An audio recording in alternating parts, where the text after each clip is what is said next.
अगला अध्याय। आकाशवाणी द्वारा दक्ष की भत्सरना, उनके विनाश की सूचना तथा समस्त देवताओं को यज्ञ मंडप से निकल जाने की प्रेरणा। ब्रह्मा जी कहते हैं, मुनीश्वर, इसी बीच में वहां दक्ष और देवताओं के आदि सुनते हुए आकाशवाणी ने यथार्थ बात कही।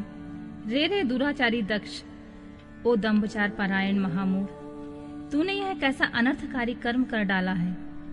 ओ मूर्ख, शिव भक्त राज दधीच के कथन को भी तूने प्रामाणिक नहीं माना, जो तेरे लिए सब प्रकार से आनंददायक और मंगलकारी था। वे ब्राह्मण देवता तुझे 200 साप देकर तेरी यज्ञशाला से निकल गए, तो भी तुझ मूढ़ ने अपने मन में कुछ नहीं समझा। उसके बाद तेरे घर में मंगलमयी सती देवी स्वतः पधारी, जो तेरी अपनी ही पुत्री थी, किंतु तूने उनका भी परम आदर नहीं किया। ऐसा क्यों हुआ? ज्ञान दुर्बल दक्ष, तूने सती और महादेव जी की पूजा नहीं की। यह क्या किया? मैं ब्रह्मा जी का बेटा हूँ ऐसा समझकर तू व्यर्थ ही घमंड में भरा रहता है, इसीलिए तुझ पर मोह छा गया है। वे सती देवी ही सत्पुरुषों की आराध्य देवी हैं, अथवा सदा आराधना करने की योग्य हैं। वे समस्त पुण्यों को फल देने वाली, तीनों लोकों की माता, कल्याण स्वरूपा और भगवान शंकर के आधे अंग में निवास करने वाली हैं। वे सती देवी ही पूजित होने पर संपूर्ण सदा सौभाग्य प्रदान करने वाली हैं। वे ही महेश्वर की शक्ति हैं और अपने भक्तों को सब प्रकार के मंगल देती हैं। वे सती देवी ही पूजित होने पर सदा संसार का भय दूर करती हैं, मनोवांछित फल देती हैं तथा वे ही समस्त उपद्रव को नष्ट करने वाली देवी हैं। वे सती ही सदा पूजित होने पर कीर्ति और संपत्ति प्रदान करती हैं। वे ही पराशक्ति तथा भोग और मोक्ष प्रदान करने वाली परमेश्वरी हैं। वे सती ही जगत को जन्म देने वाली माता, जगत की रक्षा करने वाली अनादि शक्ति और प्रलय काल में जगत का संहार करने वाली हैं। वे जगत माता सती ही भगवान विष्णु की माता रूप से सुशोभित होने वाली तथा ब्रह्मा, इंद्र, चंद्र, अग्नि एवं सूर्य देव आदि की जननी मानी गई हैं। वे सती ही तप, धर्म और दान आदि का फल देने वाली हैं। वे ही शंभु शक्ति महादेवी हैं और दुष्टों का हनन करने वाली परात्पर शक्ति हैं। ऐसी महिमा वाली सती देवी, जिनकी सदा प्रिय धर्म पत्नी है, उन भगवान महादेव को तूने यज्ञ में भाग नहीं दिया। अरे, तू कैसा मूढ़ और कुविचारी है। भगवान शिव ही सबके स्वामी तथा परात्पर परमेश्वर हैं। वे समस्त देवताओं के सम्यक सेव्य हैं और सबका कल्याण करने वाले हैं। इन्हीं के दर्शन की इच्छा से सिद्ध पुरुष तपस्या करते हैं और इन्हीं के साक्षात्कार की अभिलाषा मन में लेकर योगी लोग योग साधना में प्रवृत्त होते हैं। अंततः धन धान्य और यज्ञ भाग आदि का सबसे महान फल यही बताया गया है कि भगवान शंकर का दर्शन सुलभ हो। शिव ही जगत का धारण पोषण करने वाले हैं। वे ही समस्त विद्याओं के पति एवं सब कुछ करने में समर्थ हैं। आदि विद्या में श्रेष्ठ स्वामी और समस्त मंगलों के भी मंगल हैं। दुष्ट दक्ष, तूने उनकी शक्ति को आज सत्कार नहीं किया, इसलिए इस यज्ञ का विनाश हो जाएगा। पूजनीय व्यक्तियों की पूजा न होने से अमंगल होता ही है। तूने परम पूज्य शिव स्वरूपा सती का पूजन नहीं किया। शेषनाग अपने सहस्र मस्तकों से प्रतिदिन प्रसन्नता पूर्वक जिनके चरणों की रज धारण करते हैं, उन्हें भगवान शिव की शक्ति सती देवी थी, जिनके चरण कमलों का निरंतर ध्यान और सादर पूजन कर ब्रह्मा जी ब्रह्मत्व को प्राप्त हुए। उन्हें भगवान शिव की प्रिय पत्नी सती देवी थी, जिनके चरण कमलों का निरंतर ध्यान और सादर पूजन करके इंद्र आदि लोकपाल अपने उत्तम पद को प्राप्त हुए।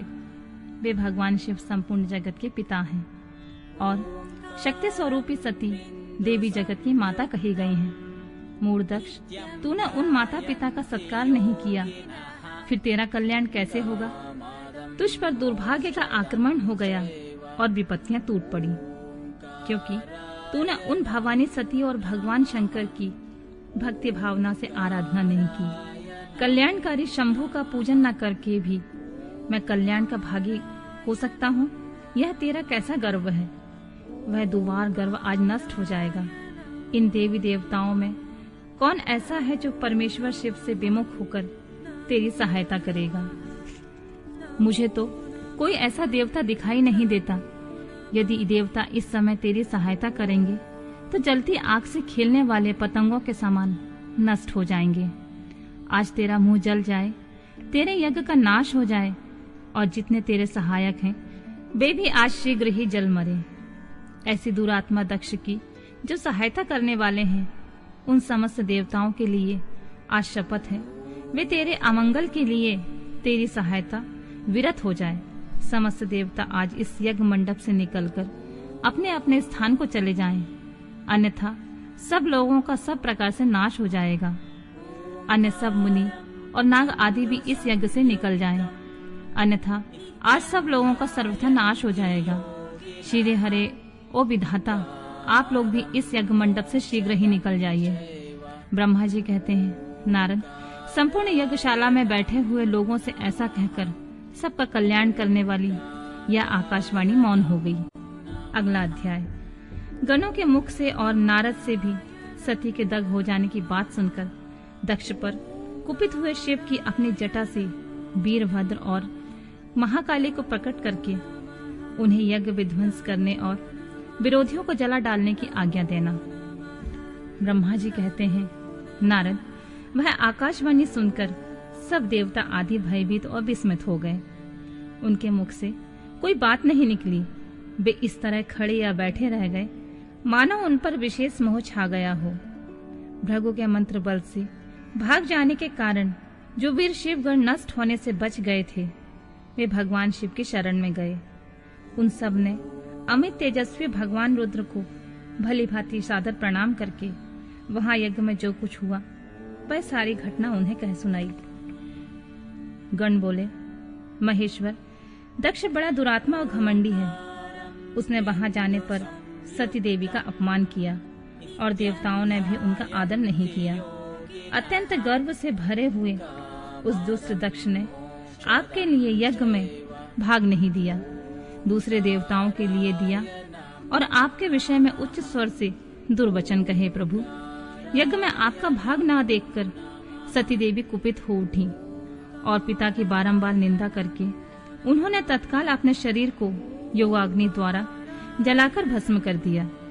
यह देख 10,000 से अधिक पार्षद लज्जावश शास्त्रों द्वारा अपने ही अंगों को काट काट कर वहां मर गए।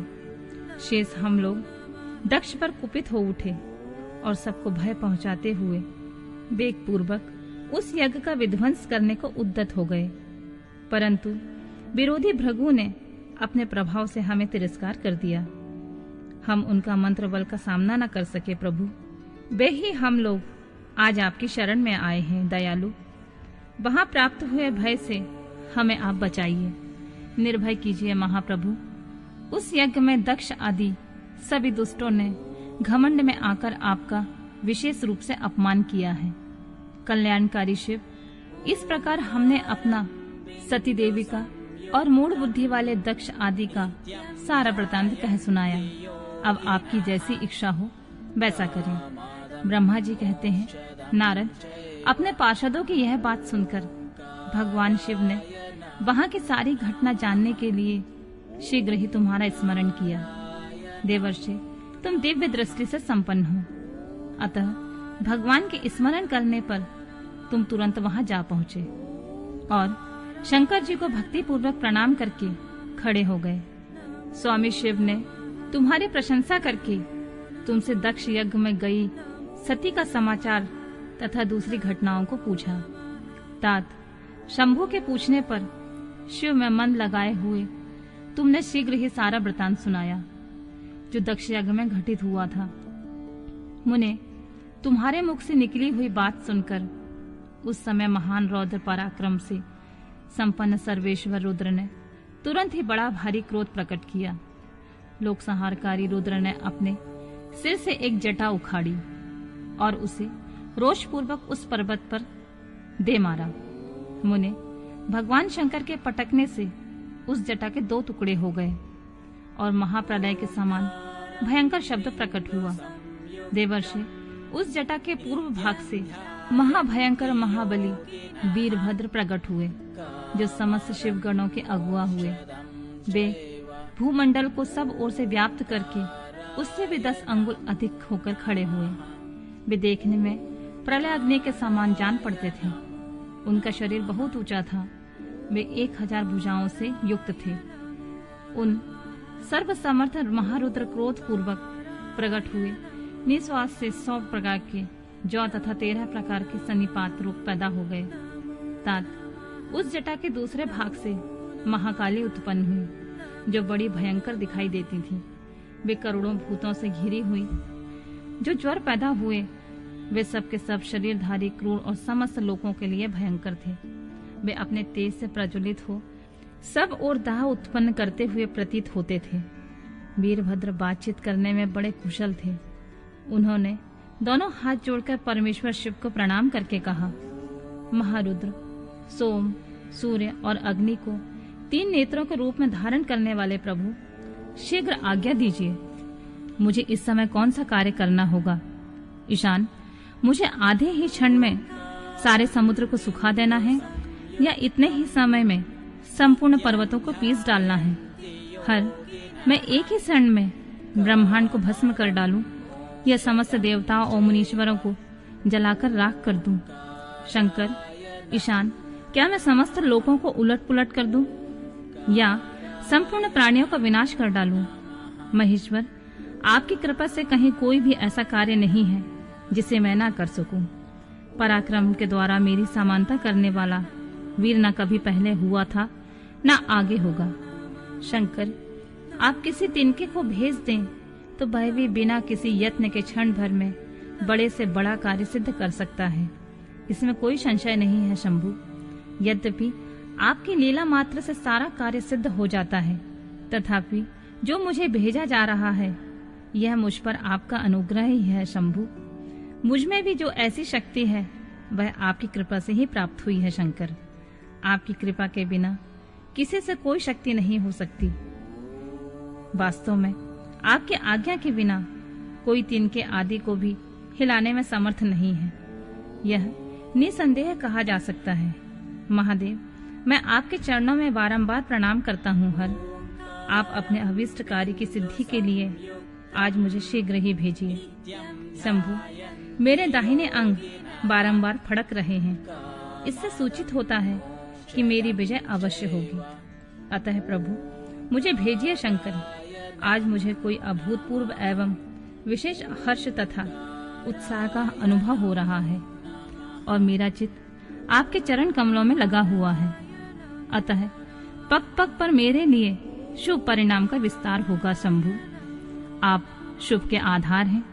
जिसमें आपकी सुदृढ़ भक्ति है उसी को सदा विजय प्राप्त होती है, उसी का दिनों दिन शुभ होता है।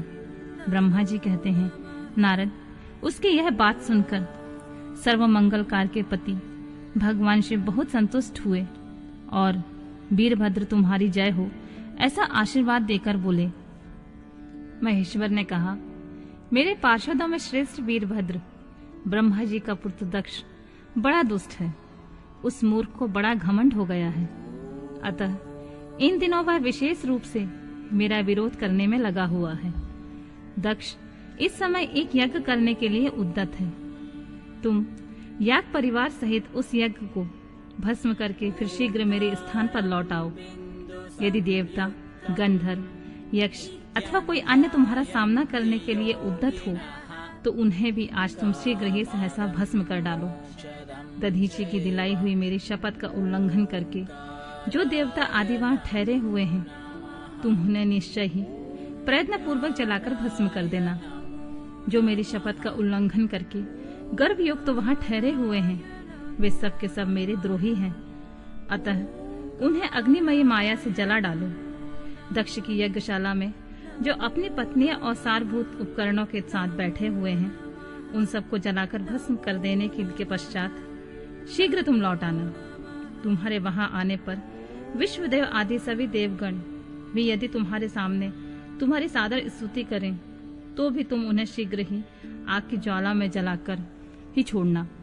वीर, वहां दक्ष आदि सब लोगों को पत्नी और बंधु बांधुओं सहित जलाकर जल को लीला पूर्वक पी जाना। ब्रह्मा जी कहते हैं, नारद, जो वैदिक मर्यादा के पालक, काल के शत्रु तथा सबके ईश्वर हैं, वे भगवान रुद्र रोष से लाल आंखें किए महावीर वीरभद्र से ऐसा कहकर चुप हो गए। अगला अध्याय। प्रथम गणों सहित वीरभद्र तथा महाकाली का दक्ष यज्ञ विध्वंस के लिए प्रस्थान। दक्ष तथा देवताओं को अपशकुन एवं उत्पात सूचक लक्षणों का दर्शन और भय होना। ब्रह्मा जी कहते हैं, नारद, महेश्वर के इन वचनों को आदर पूर्वक सुनकर वीरभद्र बहुत संतुष्ट हुए। उन्होंने महेश्वर को प्रणाम किया। तत्पश्चात उन देवादिदेव शूली की उपयुक्त आज्ञा को सिरोधार्य करके वीरभद्र वहां से शीघ्र ही दक्ष के यज्ञ मंडप की ओर चले। भगवान शिव ने केवल शोभा के लिए उनके साथ करोड़ों महावीर गणों को भेज दिया, जो प्रलय अग्नि के समान तेजस्वी थे।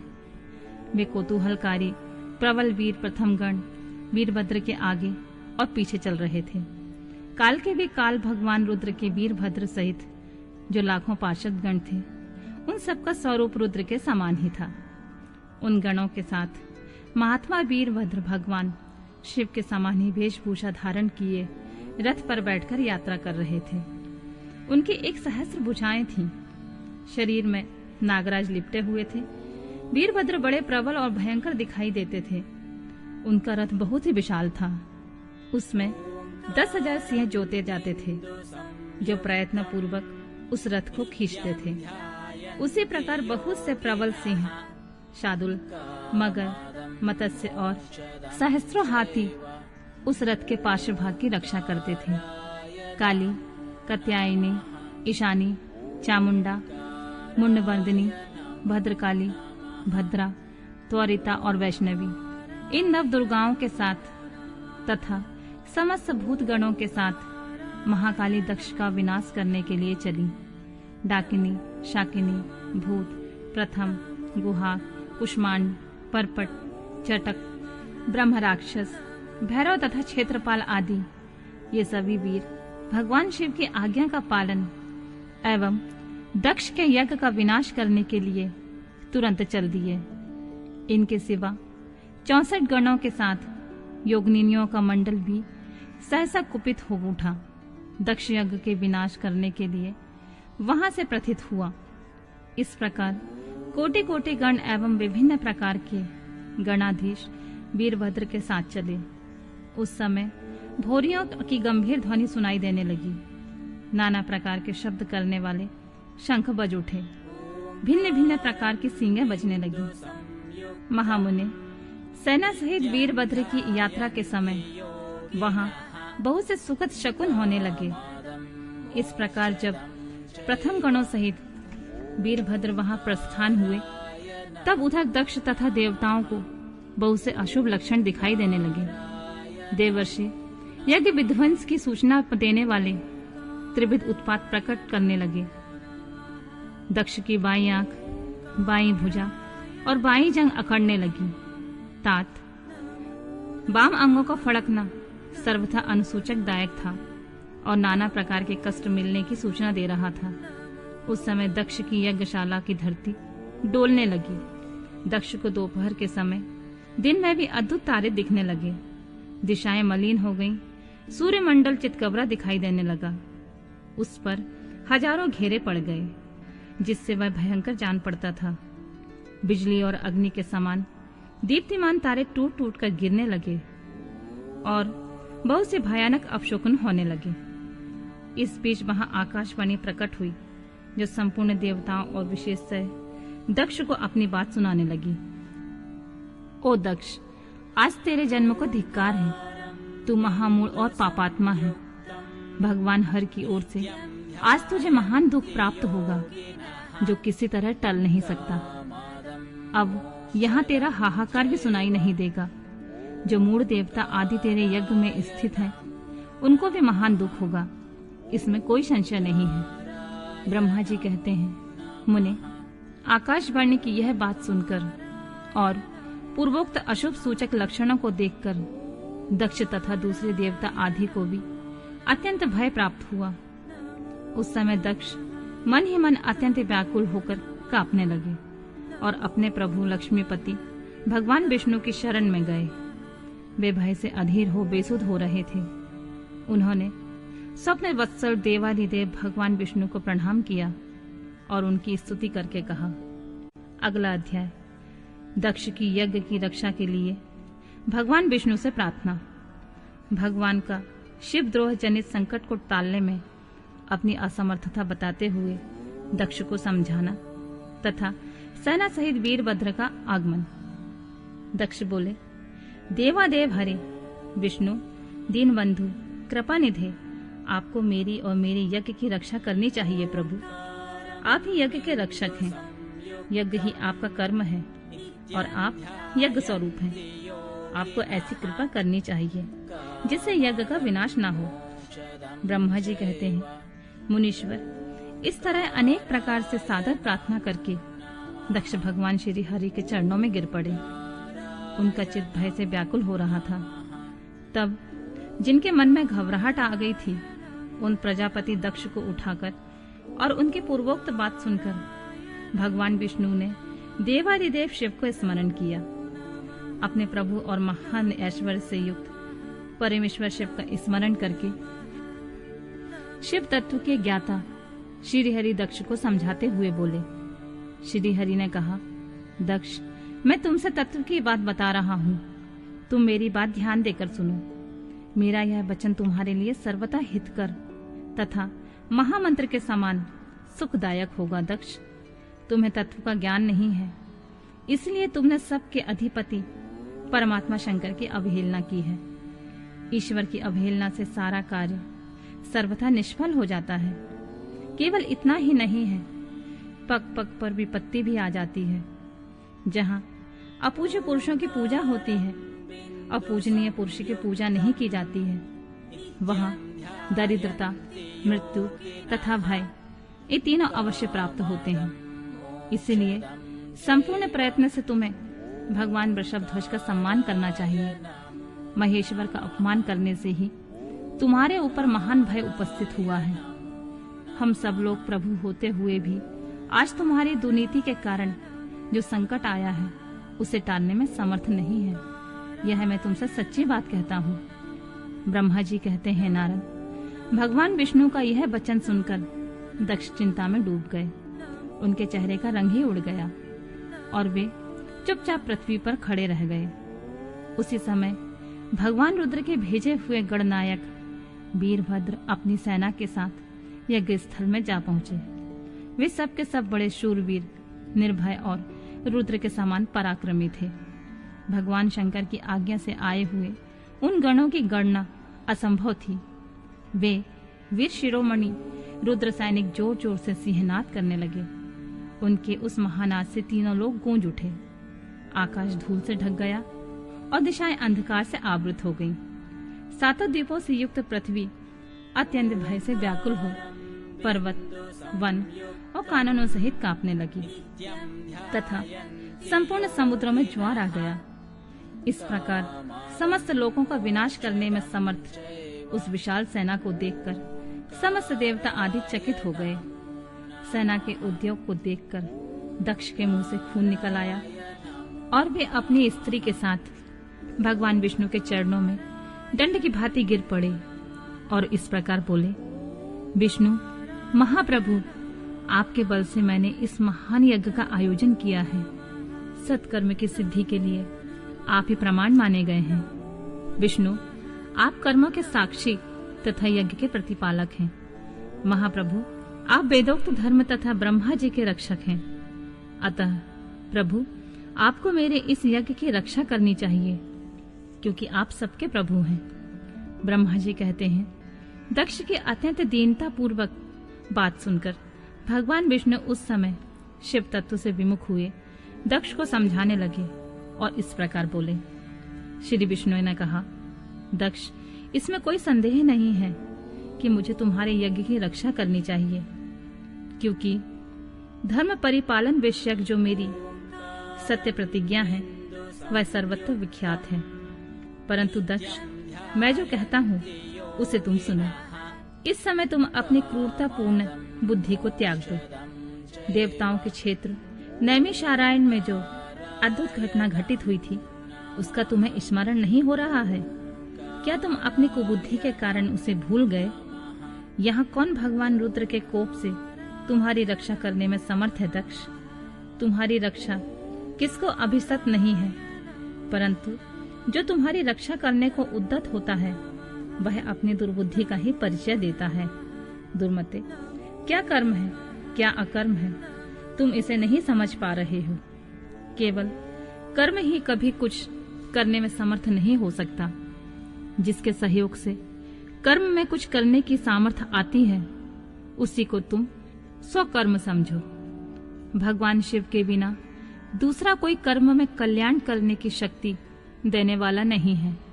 जो शांत हो, ईश्वर में मन लगाकर उसकी भक्ति पूर्वक कार्य करता है, उसी को भगवान शिव तत्काल उस कर्म का फल देते हैं।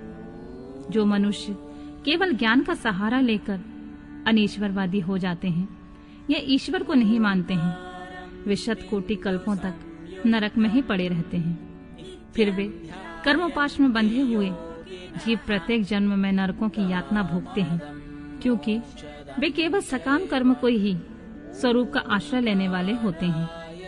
ये शत्रुमर्दन वीरभद्र जो यज्ञशाला के आंगन में आ पहुंचे हैं, भगवान रुद्र की क्रोधाग्नि से प्रकट हुए हैं। इसी समय समस्त रुद्र गणों के नायक ये ही हैं। ये हम लोगों के विनाश के लिए आए हैं, इसमें संशय नहीं है। कोई भी कार्य क्यों ना हो, वस्तुतः इनके लिए कुछ भी आसक्त नहीं होता।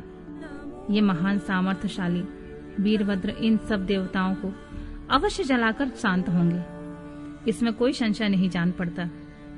मैं भ्रम से महादेव जी के शपथ का उल्लंघन करके जो यहाँ ठहरा रहा, उसके कारण तुम्हारे साथ मुझे भी इस कष्ट का सामना करना ही पड़ेगा। भगवान विष्णु इस प्रकार कह ही रहे थे कि वीरभद्र के साथ शिव गणों की सेना का समुद्र उमड़ आया। समस्त देवता आदि ने उन्हें देखा। देवताओं का पलायन। इंद्र आदि के पूछने पर बृहस्पति का रुद्रदेव की अजेयता बताना, वीरभद्र का देवताओं के युद्ध के लिए ललकारना, श्री विष्णु और वीरभद्र की बातचीत तथा विष्णु आदि को अपने लोक में जाना एवं दक्ष और यज्ञ का विनाश करके वीरभद्र का कैलाश को लौटना। ब्रह्मा जी कहते हैं, नारद, उस समय देवताओं के साथ शिव गणों का घोर युद्ध आरंभ हो गया। उसमें सारे देवता पराजित होकर भागने लगे। वे एक दूसरे का साथ छोड़कर स्वर्गलोक में चले गए। उस समय केवल महाबली इंद्र आदि लोकपाल ही उस दारुण संग्राम में धैर्य धारण करके उत्सुकता पूर्वक खड़े रहे। तदनंतर इंद्र आदि सब देवता मिलकर उस सम्रांगण में बृहस्पति को विनीत भाव से नमस्कार करके पूछने लगे, गुरुदेव बृहस्पति, तात महाप्राज्ञ दयानिधि, शीघ्र बताइए, हम जानना चाहते हैं कि हमारी विजय कैसे होगी। उनकी यह बात सुनकर बृहस्पति ने प्रयत्न पूर्वक भगवान शंभु का स्मरण किया और ज्ञान दुर्बल महेंद्र से कहा, इंद्र, भगवान विष्णु ने पहले जो कुछ कहा था वह सब इस समय घटित हो गया। मैं उसी को स्पष्ट कर रहा हूँ, तो सावधान होकर सुनो। समस्त कर्मों को फल देने वाला जो कोई ईश्वर है वह कर्ता का ही आश्रय लेता है। कर्म करने वालों को उस कर्म का फल देता है। जो कर्म करता ही नहीं, उसको फल देने के लिए वह समर्थ नहीं है। अतः जो ईश्वर को जानकर उसका आश्रय लेकर सत्कर्म करता है, उसी को उस कर्म का फल मिलता है, ईश्वर द्रोही को नहीं। न मंत्र, न औषधियां, न समस्त अभिचारिकी कर्म, न लौकिक पुरुष, न कर्म, न वेद, न पूर्व, न उत्तर मीमांसा तथा न नाना वेदों से युक्त अन्य शास्त्र ही ईश्वर को जानने में समर्थ होते हैं। ऐसा प्राचीन विद्वानों का कथन है। अनन्य शरण भक्तों को छोड़कर दूसरे लोग संपूर्ण वेदों का 10,000 बार स्वाध्याय करके महेश्वर को भली भांति नहीं जान सकते। यह महाश्रुति का कथन है। अवश्य भगवान शिव के अनुग्रह से ही सर्वथा शांत, निर्विकार एवं उत्तम दृष्टि से सदा शिव के तत्व का साक्षात्कार हो सकता है। सुरेश्वर, क्या कर्तव्य है और क्या अकर्तव्य, इसका विवेचन करना अभीष्ट होने पर मैं जो इसमें सिद्धि का उत्तम अंश है उसी का प्रतिपादन करूंगा। तुम अपने हित के लिए उसे ध्यान देकर सुनो। इंद्र, तुम लोकपालों के साथ आज नादान बनकर दक्ष यज्ञ में आ गए। बताओ तो यहाँ क्या पराक्रम करोगे? भगवान रुद्र जिनके सहायक हैं, ऐसे ये परम क्रोधी रुद्रगण इस यज्ञ में विघ्न डालने के लिए आए हैं और अपना काम पूरा करेंगे, इसमें कोई संशय नहीं है। मैं सत्य सत्य कहता हूँ कि इस यज्ञ के विघ्न का निवारण करने के लिए वस्तुतः तुम में से किसी के पास कोई सर्वथा कोई उपाय नहीं है। बृहस्पति की यह बात सुनकर वे इंद्र सहित समस्त लोकपाल बड़ी चिंता में पड़ गए। तब महावीर रुद्रगणों से घिरे हुए वीरभद्र ने मन ही मन भगवान शंकर का स्मरण करके इंद्र आदि लोकपालों को डांटा और इसके पश्चात रुद्रगणों के नायक वीरभद्र ने रोष से भरकर तुरंत ही संपूर्ण देवताओं को तीखे बाणों से घायल कर दिया। उन बाणों की चोट खाकर इंद्र आदि समस्त सुरेश्वर भागते हुए 10 दिशाओं में चले गए। जब लोकपाल चले गए और देवता भाग खड़े हुए, तब वीरभद्र अपने गणों के साथ यज्ञशाला के समीप गए। उस समय वहां विद्यमान समस्त ऋषि अत्यंत भयभीत हो परमेश्वर श्री हरि से रक्षा की प्रार्थना करने के लिए सहसा नतमस्तक होकर शीघ्र बोले, देवादिदेव रामानाथ, सर्वेश्वर महाप्रभु, आप दक्ष के यज्ञ की रक्षा कीजिए। आप ही यज्ञ हैं, इसमें संशय नहीं है। यज्ञ आपका कर्म रूप और अंग है। आप यज्ञ के रक्षक हैं, अतः दक्ष यज्ञ की रक्षा कीजिए। आपके सिवा दूसरा कोई इसका रक्षक नहीं है। ब्रह्मा जी कहते हैं, नारद, ऋषियों का यह वचन सुनकर मेरे सहित भगवान विष्णु वीरभद्र के साथ युद्ध करने की इच्छा से चले। श्री हरि को युद्ध के लिए उद्यत देख शत्रुमर्दन वीरभद्र, जो वीर प्रथम गणों से घिरे हुए थे, कड़े शब्दों में भगवान विष्णु को डांटने लगे। ब्रह्मा जी कहते हैं, नारद, वीरभद्र की यह बात सुनकर बुद्धिमान देवेश्वर विष्णु वहां प्रसन्नता पूर्वक हंसते हुए बोले, वीरभद्र, आज तुम्हारे सामने मैं जो कुछ कहता हूँ उसे सुनो। मैं भगवान शंकर का सेवक हूँ। तुम मुझे रुद्रदेव से विमुख न कहो। दक्ष अज्ञानी है, कर्मकांड से ही इसकी निष्ठा है। इसने मूर्तावश पहले मुझसे बारंबार अपने यज्ञ में चलने की प्रार्थना की थी। मैं भक्त के अधीन ठहरा, इसलिए चला आया। भगवान महेश्वर भी भक्त के अधीन रहते हैं। तात, दक्ष मेरा भक्त है, इसलिए मुझे यहाँ आना पड़ा है। रुद्र के क्रोध से उत्पन्न हुए वीर, तुम रुद्र तेज स्वरूप हो, उत्तम प्रताप के आश्रय हो। मेरी प्रतिज्ञा सुनो। मैं तुम्हें आगे बढ़ने से रोकता हूँ और तुम मुझे रोको। परिणाम वही होगा जो होने वाला होगा। मैं पराक्रम करूंगा। ब्रह्मा जी कहते हैं, नारद, भगवान विष्णु के ऐसा कहने पर महाभाऊ वीरभद्र हंसकर बोला, आप मेरे प्रभु के प्रिय भक्त हैं। यह जानकर मुझे बड़ी प्रसन्नता हुई है। इतना कहकर गणनायक वीरभद्र हंस पड़ा और विनय से नतमस्तक होकर बड़ी प्रसन्नता के साथ श्री विष्णुदेव से कहने लगा, महाप्रभु, मैंने आपके भाव की परीक्षा के लिए कड़ी बातें कही थी। अब इस समय यथार्थ बात कहता हूँ, तो सावधान होकर सुनो।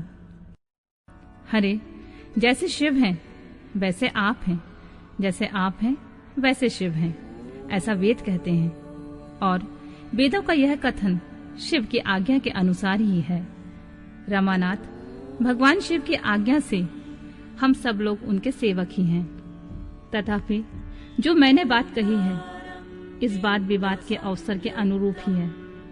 आप मेरी हर बात को आपके प्रति आदर के भाव से ही कही गई समझिए। ब्रह्मा जी कहते हैं, वीरभद्र का यह वचन सुनकर भगवान श्री हरि हंस पड़े और उनके लिए हितकर वचन बोले। श्री विष्णु ने कहा, महावीर, तुम मेरे साथ निशंक होकर युद्ध करो। तुम्हारे अस्त्रों से शरीर के भर जाने पर मैं अपने आश्रम को जाऊंगा। ब्रह्मा जी कहते हैं, ऐसा कहकर भगवान विष्णु चुप हो गए और युद्ध के लिए कमर कसकर डट गए। महाबली वीरभद्र भी अपने गणों के साथ युद्ध के लिए तैयार हो गए। नारद, तदनंतर भगवान विष्णु और वीरभद्र में घोर युद्ध हुआ। अंत में वीरभद्र ने भगवान विष्णु के चक्र को स्तंभित कर दिया और शांग धनुष के 3 टुकड़े कर डाले। तब मेरे द्वारा एवं सरस्वती के द्वारा बोधित हुए श्री विष्णु ने उस महान गणनायक वीरभद्र को असह तेज से संपन्न जानकर वहां से अंतर्ध्यान होने का विचार किया। दूसरे देवता भी यह जान गए कि सती के प्रति जो अन्याय हुआ है उसी का यह स्वाभाविक परिणाम है। दूसरे के लिए इस संकट का सामना करना अत्यंत कठिन है। यह जानकर वे सब देवता अपने सेवकों के साथ स्वतंत्र सर्वेश्वर शिव का स्मरण करके अपने अपने लोकों में चले गए। मैं भी पुत्र के दुख से पीड़ित हो सत्यलोक में चला आया और अत्यंत दुख से आतुर होकर सोचने लगा कि अब मुझे क्या करना चाहिए। मेरे तथा श्री विष्णु के चले जाने पर मुनियों सहित समस्त यज्ञ के आधार रहने वाले देवता शिव गणों द्वारा पराजित हो भाग गए। उस उपद्रव को देखकर और उस महामग का विध्वंस निकट जानकर वह यज्ञ भी अत्यंत भयभीत हो मृग का रूप धारण करके वहां से भागा। मृग के रूप में आकाश की ओर भागते हुए देख वीरभद्र ने उसे पकड़ लिया और उसका मस्तक काट डाला। फिर उन्होंने मुनियों तथा देवताओं के अंग भंग कर दिए और बहुतों को मार डाला। प्रतापी मणिभद्र ने भृगु को उठाकर पटक दिया और उनकी छाती को पैर से दबाकर तत्काल उनकी दाढ़ी मूछ नोच ली। चंड ने बड़े वेग से पूषा के दांत उखाड़ लिए, क्योंकि पूर्व काल में जिस समय महादेव जी को दक्ष के द्वारा गालियां दी जा रही थीं, उसी समय वे दांत दिखा दिखाकर हंसे थे। नंदी ने भृग को रोष पूर्वक पृथ्वी पर दे मारा और उनकी दोनों आंखें निकाल ली, क्योंकि जब दक्ष शिव जी को शाप दे रहे थे उस समय वे आंखों के संकेत से अपना अनुमोदन सूचित कर रहे थे। वहां रुद्र गणनायकों ने स्वधा, स्वाहा और दक्षिणा देवियों की बड़ी विडंबना की। वहां जो मंत्र तंत्र तथा दूसरे लोग थे उनका भी बहुत तिरस्कार किया। ब्रह्मापुत्र दक्ष भय के मारे अंतर्वेदी के भीतर छिप गए। वीरभद्र उनका पता लगाकर उन्हें बलपूर्वक पकड़ लाए। फिर उनके दोनों गाल पकड़कर उन्होंने उनके मस्तक पर तलवार से आघात किया, परंतु योग के प्रभाव से दक्ष का सिर अभेद हो गया था, इसलिए कट नहीं सका। जब वीरभद्र को ज्ञात हुआ कि संपूर्ण अस्त्र शस्त्रों से इनके मस्तक का भेदन नहीं हो सकता है, तब उन्होंने दक्ष की छाती पर पैर रखकर दबाया और दोनों हाथों से गर्दन मरोड़ तोड़ डाली। फिर शिवद्रोही दुष्ट दक्ष के उस सिर को गणनायक वीरभद्र ने अग्निकुंड में डाल दी। तदंतर जैसे सूर्य घोर अंधकार राशि का नाश करके उन्याचल पर आरूढ़ होते हैं, उसी प्रकार वीरभद्र दक्ष और उनकी यज्ञ का विध्वंस करके कृतकार्य हो तुरंत ही वहां से उत्तम कैलाश पर्वत को चले गए। वीरभद्र को काम पूरा करके आया देख परमेश्वर शिव मन ही मन बहुत प्रसन्न हुए और उन्होंने वीर प्रथम गणों का अध्यक्ष बना दिया।